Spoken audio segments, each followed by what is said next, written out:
What's up, everyone? I'm the one, the only Jack Slater, aka the Comic Outlaw, yeah.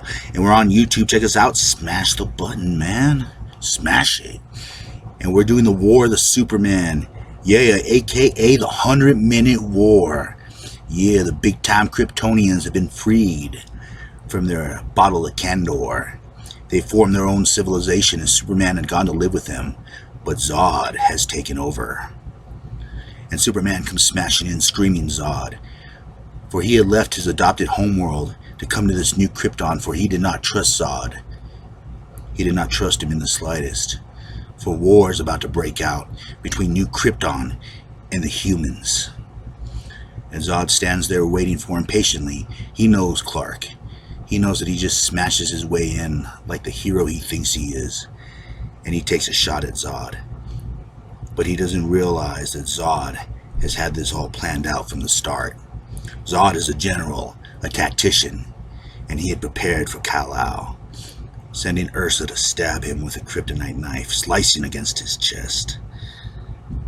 And even though it pains her, because she is Kryptonian herself, she still enjoys licking the blood of El. But still, Superman fires back, using his heat ray to melt the beam and knocking her back. It's going to take more than that to stop Superman. But Zod has other plans, plans within plans and wills within wills. And as Superman looks up, something comes crashing down from the sky.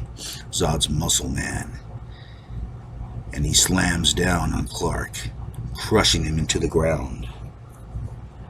And no matter if you're Superman or not, the numbers game will always catch up with you, especially when it's your fellow Kryptonians, people with the same powers that you have.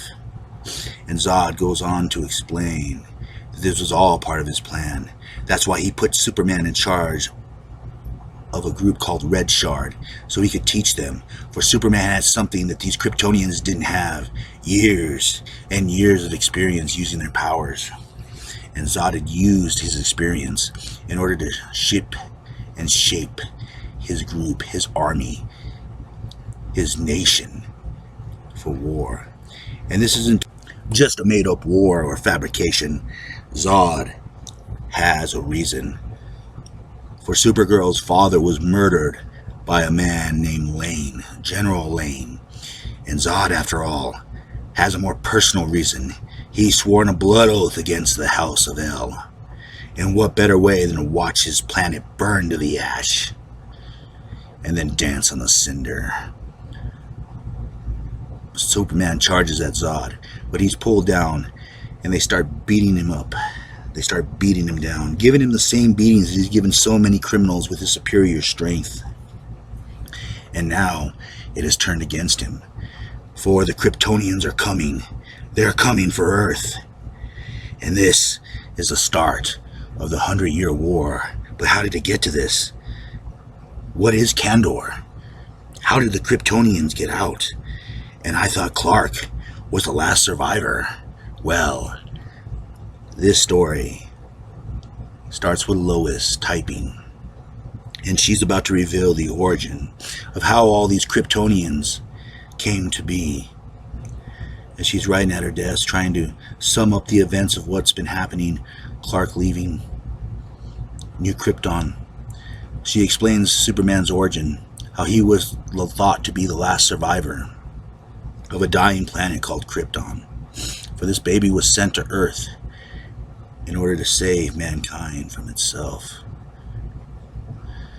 But he met his cousin, and they fought a creature named Brainiac, who was responsible for destroying the planet. And they take a city, Kandor. For every city that, or every planet that Brainiac visits, he takes a city as a trophy. And after years and years of research, the Kryptonians are finally released, and they're able to enjoy their new powers in the sun. And yet they leave Earth due to the prejudices of the human race, and they form New Krypton. But there are other peoples there, such as Zod. Clark, not trusting Zod, takes a position in the army, and Zod uses him in order to teach his squad how to fight. tensions rise between the Kryptonians and the humans. But Superman did not leave the Earth unguarded, for the original Nightwing, Firebird, Krypto, Guardian, Superboy, Mon-El, and Steel are still there. And yes, that is the original Nightwing, the one that Robin, Dick Grayson, had gotten his name from, for he was once in the bottle of Kandor.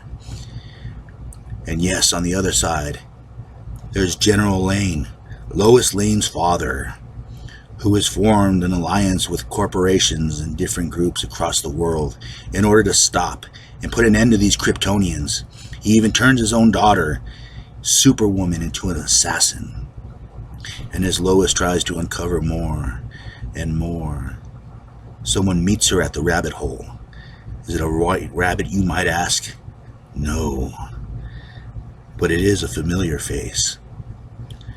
It is the face of Jimmy Olsen. And he tells her that he has a spy. Steele's niece, Natasha, has been spying on General Lane.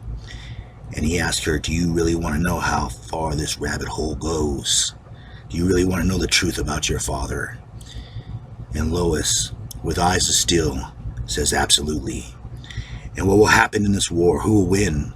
We'll find out the next time, and I'll catch you on the flip side.